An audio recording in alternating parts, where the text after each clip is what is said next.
pagdating sa aming alaga dito, mag-ano kami.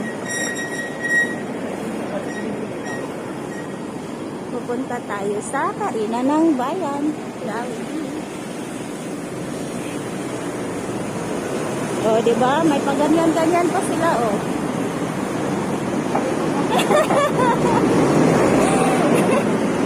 Eto na. Punta tayo sa loob. Di ba? Pati number sa bus.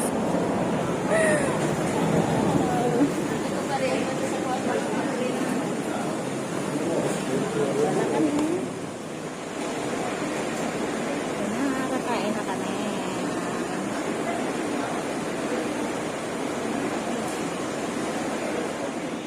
Ito na yung kodi namin. Kakain na kami. Gutom na gutom.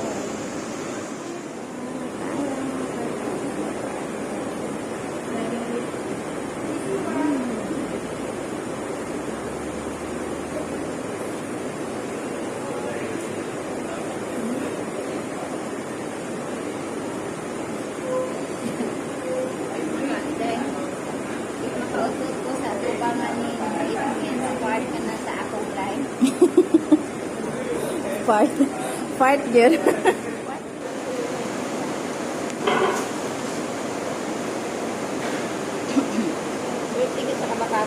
Makakon gani kay siya. Pare ka gani na gani nga. Diba anak to nga papel, ang papel. Anak ko nga ang papel ko. Katubang papel, kanang pink ang papel. Oh, ngan ko nga. Gihatag naman ako sa iya. Gihatag magud din man sa ko agi kuha niya. Ya ana dayon ko nga. Ana dayon siya sa iya inahan nga gihatag na lagi daw niya sa kuha. Diba? Ana ko, are you sure? Di ba wala ganyan, wala ba na ako gidawat no? Anak ko nga isulod lang sa bag. Kabalo siya mismo no, karon nga istorya na sa seginahan, anak na siya nga. Kuan. Ito baka kung lang. Ihan mo. Law na lang kamo o binulan na lang.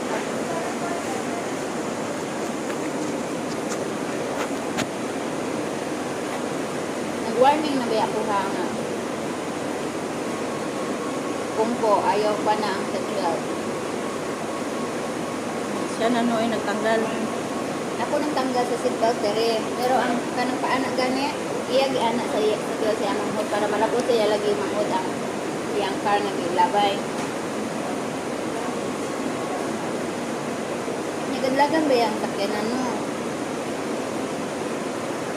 Ang puro mo sa iyang manghod, murag baka man nagana-ana.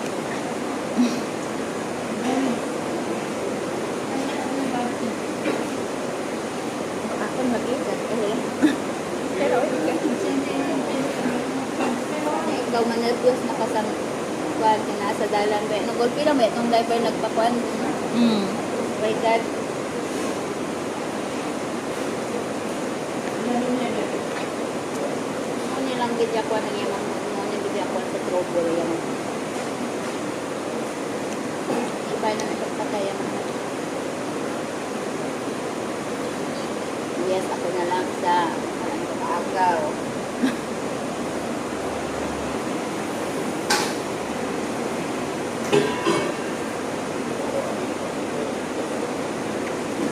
Tapos gahapon. Wala pa kami paabot. Pagkuhan niya yung bata, lalaki. Pag-abot siya yung bata ng babae, sa puwiray ng bata yung lalaki, iyak kigan.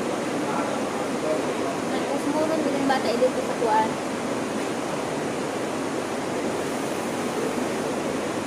Otro sa ng lalaki no, nagbakako na sad siya. Yung anak man yung inahan niya.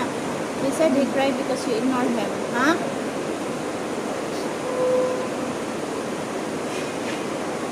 Kung ikaw, ano tayo ignon ba? Kung ikaw kung naglabayan ng sakyanan be, waon mo pagigtiya? Kaya nagpahilak-hilak na siya. Sabi taon na o nang maghilak-hilak kabayaan, di ba?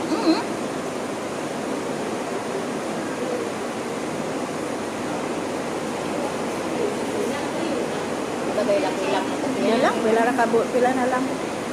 Wala na lang hilak na kasi agad. Narikod naman ko to dito ako sa piano. Kaya ako naghilak. Tulad naman to. Siya man to naghilak. Mo gani. Mumoy-mumoy sa mga bata.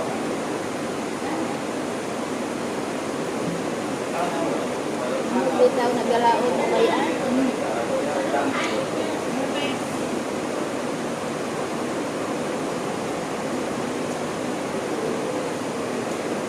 Dami ilang timpla dani.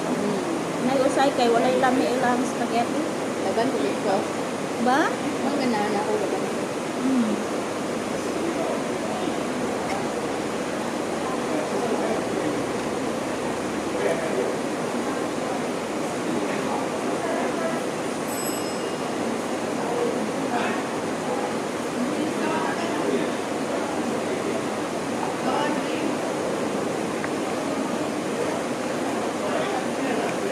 Dahil na yun ang Filipino style, no? Kaysa ilaha. Mahal tinanong ang laki lang. Oh, sige nga ni siya tanaw. Pinoy man siya. Kuha na siya, murag ilang ng supervisor.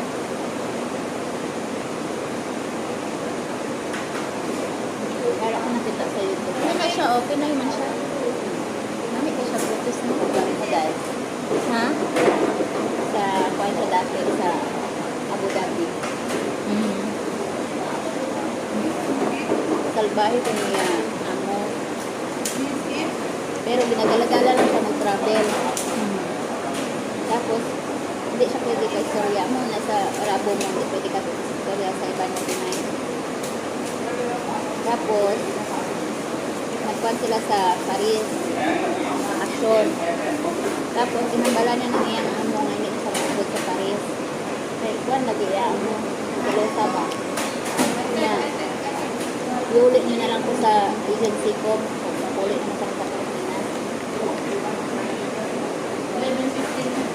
Tapos, din, makakagpag Pinay sa Paris. Inambalan siya nga, tumakas ka na lang. Sige niya, paano ti? Wala akong passport. Nasa ano ko ang passport ko. Itagaan sa SIM card dito sa Paris. Gamitin mo to. Asang napuli na sa nakabalit na sila Dubai o Abu Dhabi. Wala na tayo nang yatakas. Pag next bakasyon nila, hindi na sa tayo kapag siya mo. Kindalag sa gyamo siya mo. Pero salbahe yan. Tapos, mauna po kuha na sa isang chance na nagtakas sa Paris. Ang nadala, mura ng SIM card niya. Tapos, isulitan sa isang mobile ko. Kasi niya, if ever na mag-change ang mind mo na tumakas ka, papakin mo lang ako. Tapos, kuha makunukay, wala siya kuha ba? Lero-lero siya kasi siyempre. Wala siya kaalam-alam dito sa Paris. Takas man siya dito, tsaka nagkamay lang ng maleta. Dahil sa makita sa Pinoy na lalaki, nangayo ko sa bulig. Kasi ginulat sa pang Pinoy matapos sa iyang kultura sa Juan, sa Paris. Didulong ko sa address ng babae. So mga tanong sa Juan, legal mo sa Paris. Diba? Yun sa niya pagkuha yung passport. Nagkuha siguro lost affidavit. Diba? Buligan sa mga Pinay. Ano siya nga. Bago ko tumarating ang lugar na ito, marami din akong pinagdaan. Mas limuot yung naging haraan. Parehas ko sa akong mga kauban sa una na kuan siya. Ang nagtabang sa ilaha kay agtong sa tindahan no sa laduha. At dayon ang iyang ka-contact kay ang iya agalon sa una. Bali agalon niya sa una nagtabang sa ilaha. Tingnan niya nga mo ni ang address sa tindahan.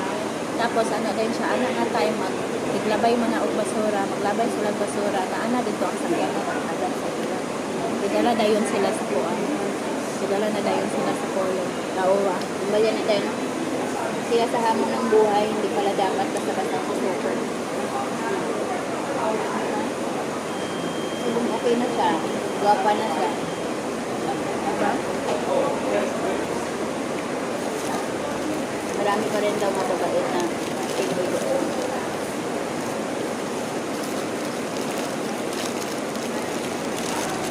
Gutom ko ko, manak ko. No more.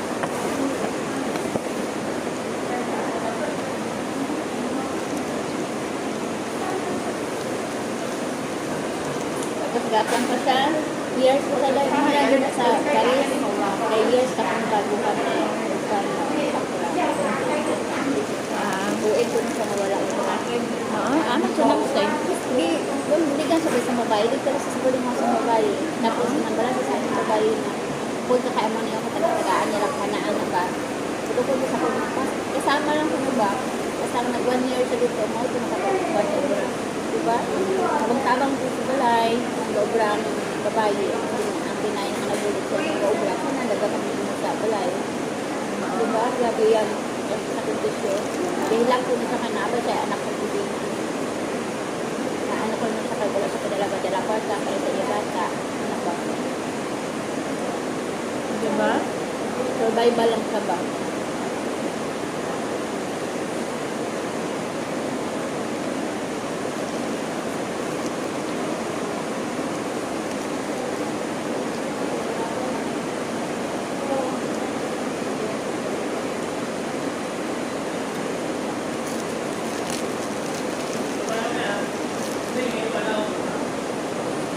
Tagalog lagi.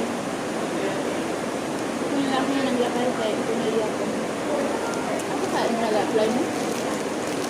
Napaya din ani na wanted og pang part-timer. Merkado man, boy. Naasa ko nasa yung long. Merkado man, boy. Kaya yung kuhan, bawal ba ang mga kuhan mo? Ganit. Kasi may delikado agad mag part-time kaya na ay police. Ang police ba? San ba? Working ba? Tago lang mga ay police. Basta din lang ka practice. Ang problema, naka-uniform ka. Pag gawas mo dito, gatangan nga sa police. Delikado na siya. Oh. Halos ko kaldo lang to, para dito. Pero sa Jollibee kasi Pero mostly, ano sa ilang mga residents. kaya dito sa may plancha ng Jollibee, halos ko na naman. Magdanyo lang lagay ko noon kuan para ma-resident.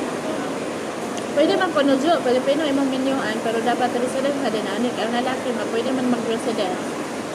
Muna yun, munang uban din ani na ay babae residents kay Pinoy nga kuan, resident nila ni may na minyuan. Pwede sila i-apply. Ano kung dito sila sa Pinas, so kadasig lang Mm. mga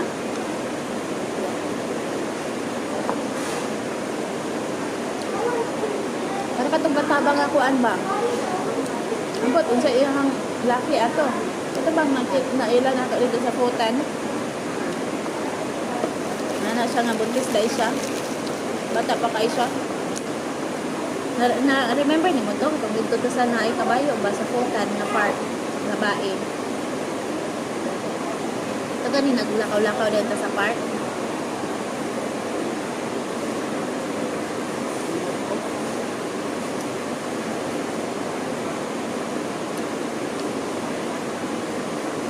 Nag-check siya sa iyahang agalon. Butan niyang agalon.